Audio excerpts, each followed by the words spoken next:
ఈరోజు ఖచ్చితంగా నా మెంబర్‌షిప్ నంబర్ పోద్దనుకున్నాను. ఈ రోజుతో అయిపోయింది. ఇన్ని సంవత్సరాలు కష్టపడి మెంబర్‌షిప్ నంబర్ తెచ్చుకుందాం సీఏ అయ్యి. పోయింది మన సీఏ మెంబర్‌షిప్ అనుకున్నాను. హుఫ్! మీకు కూడా ఎవడైతే ఆ గుంటూరులో బ్రాడీపేటలో, విజయవాడ లబ్బిపేటలో, హైదరాబాద్ ఎస్ఆర్ నగర్‌లో కూర్చొని అలాగా చదువుకుంటున్నాడో మీకు కూడా రావాలిరా ఈ కష్టాలు. ఆ కష్టం ఏంటంటే హాయ్ ఎవ్రీవన్ అంతా బాగున్నారా? సో, మీకు తెలుసో లేదో సీఏ పాస్ అయిన వాళ్ళందరూ కూడా త్రూ ఔట్ ది ఇయర్ ఎన్ని సెమినార్స్ అటెండ్ అయ్యారు, ఎన్ని క్లాసెస్ అటెండ్ అయ్యారని నంబర్ ఆఫ్ అవర్స్ డిక్లేర్ చేయాలి ఐసీఐకి. దీన్నే సిపిఈ అవర్స్ అంటారు. ఈ సిపిఈ అవర్స్ సిపిఈ ఐసీఐ అనే వెబ్సైట్‌లో డిక్లేర్ చేయాలి. నేను కూడా డిక్లేర్ చేయాలి. నేను పాస్ అయ్యాను కదా సీఏ ఫైనల్. బట్ నేను చేయలా. నేను మర్చిపోయా దాని గురించి. అబ్బా! మర్చిపోయానురా అని చెప్పి ఆఫీస్‌లో యాక్చువల్‌గా మెయిల్ వచ్చింది. మీరు చెయ్యాలి ఖచ్చితంగా. చేయకపోతే మీ రిపోర్టింగ్ పార్ట్నర్ ఉంటారు కదా! వాళ్ళు సీరియస్ అవుతారు అని. వారిని అని భయపడి వెబ్సైట్ ఓపెన్ చేశాను. చూస్తే అసలు నాకు డేటే లేదు. ఏంట్రా అంటే జాన్ టు డిసెంబర్ 2025లో నేను పెట్టాల్సిన డ్యూ డేట్ అయిపోయింది. మార్చ్ లోపల పెట్టాలి నేను number of hours. Due date అయిపోయింది. అమ్మా! చచ్చానురా అని భయపడ్డాను.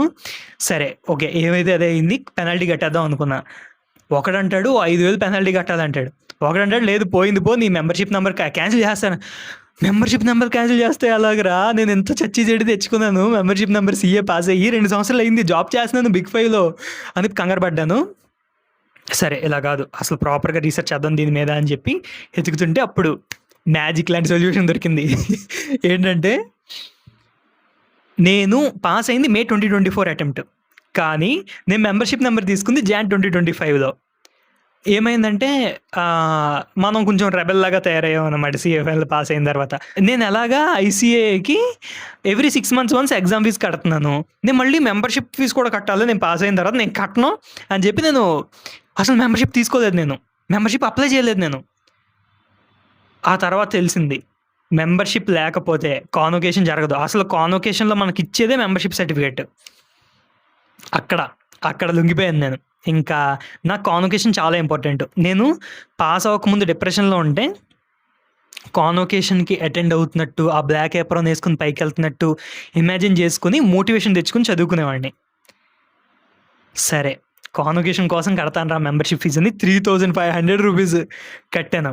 ఇక్కడ ప్లస్ పాయింట్ ఏమైందంటే మెంబర్‌షిప్ ఫీజ్ కట్టిన 1 ఇయర్ వరకు మనం సిపిఈ అవర్స్ డిక్లేర్ చేయక్కర్లేదు. సో, నేను 2025లో మెంబర్‌షిప్ ఫీజ్ కట్టాను కదా! ఫస్ట్ అప్పుడే మెంబర్‌షిప్ వచ్చింది. సో, 2025లో నేను సిపిఈ అవర్స్ డిక్లేర్ చేయక్కర్లేదు. సో, మీలో ఎవరైనా గనక 2025లో క్వాలిఫై అయ్యి 2025లో సిపిఈ అవర్స్ డిక్లేర్ చేద్దాం అనుకుంటే ఇట్స్ నాట్ రిక్వైర్డ్. మ్యాండేటరీ కాదది.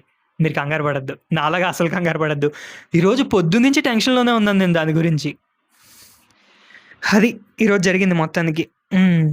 సో, ఇంకొక విషయం. నేను ఇన్‌స్టాగ్రామ్‌లో ఫాస్ట్ ఫార్మ్ కంటెంట్ పెడతా. ఫాస్ట్‌గా మాట్లాడతా. 30 సెకండ్స్‌లో మాట్లాడేదే అవగొట్టేస్తా. బట్ యూట్యూబ్‌లో నేను అలా చేద్దాం అనుకోవట్లేదు. ఇక్కడ నా టార్గెట్ ప్రశాంతంగా ఉండాలి. నన్ను చూసి సరదాగా ఆ బ్రాడీపేటలో, ఆ విజయవాడ లబ్బిపేటలో కొంతమంది ఉంటారు కదా! బాధపడుతూ ఉండేవాళ్ళు. వాళ్ళు వాళ్ళ ఫ్రెండ్ ఎవడో ఒకడు కార్పొరేట్‌లో వర్క్ చేస్తూ ఉంటే వాళ్ళ లైఫ్ స్టైల్ ఎలా ఉంటది? వాడు సరదాగా ఎలా మాట్లాడతాడో అన్నది నేను మాట్లాడి చెప్దాం అనుకుంటున్నాను. అంతే తప్ప నేనిక్కడ ఏదో బిజినెస్ చేయడానికో, లేదంటే ఏదో చేయడానికి రాట్లేదు. ఎందుకంటే నేను ప్రిపరేషన్‌లో ఉన్నప్పుడు నాకెవరు లేరు తోడు. ఒక్కడినే ఉండేవాడిని. ఎప్పుడు ఒక్కడినే చదువుకునేవాడిని. ఒక్కడినే తిరిగేవాడిని. గుంటూరు ఎళ్ళినా, లబ్బిపేట ఎళ్ళినా గానీ ఎప్పుడు ఒక్కడినే ఉండేవాడిని. వర్చువల్‌గా కూడా నాకెవరు ఫ్రెండ్స్ లేరు. సో, ఆ ప్రిపరేషన్‌లో ఉంటారు గదా! గుంటూరులో బ్రాడీపేటలో. వాళ్ళకి ఒక వర్చువల్ ఫ్రెండ్‌లాగా సరదాగా ఆఫీస్‌లో జరిగిన జోక్సు, నేను సరదాగా చేసిన అల్లరి పనులు, నేను టెన్షన్ పడ్డ విషయాలు ఇవన్నీ చెప్దాం అనుకుంటున్నా. చూడండి ఈరోజు నాకు ఒక ప్రాబ్లమ్ వచ్చింది. ఏది సిపిఈ అవర్స్ డిక్లేర్ చేయకపోతే మెంబర్‌షిప్ పోతదేమో అన్న భయం. అక్కడ ఈ ఫోన్‌కి అవతల వైపు ఆ బ్రాడీపేటలోనో, లేదంటే లబ్బిపేటలోనో, హైదరాబాద్ ఎస్ఆర్ నగర్‌లోనో ఎవడో ఒకడు ఉంటాడు చదువుకుంటూ. వాడికి కూడా ఇలాంటి కష్టమే రావాలి. వాడు కూడా ఇలాగే పాస్ అవ్వాలి. సీఏ ఫైనల్ పాస్ అయిన తర్వాత మెంబర్‌షిప్ ఫీజ్ కట్టకపోతే ఏమవుతదో అనుకోవాలి. కాన్వొకేషన్‌కి ఎళ్ళేటప్పుడు కంగారు పడాలి. సిపిఈ అవర్స్ డిక్లేర్ చేయకపోతే మెంబర్‌షిప్ పోద్దేమో అనుకుని భయపడాలి. ఇలాంటియన్నీ మీకు కూడా అవ్వాలి. పాస్ అయిన తర్వాత ఈ బాధలన్నీ మీరు కూడా అనుభవించాలి. ఓకేనా? అది. సో, అది ఈ రోజుకి. ఇంకా వెళ్తా మరి. ఫిర్ మిలేంగే చల్తే చల్తే తబ్ తక్ కే లియే హస్తే హస్తే. Happy night.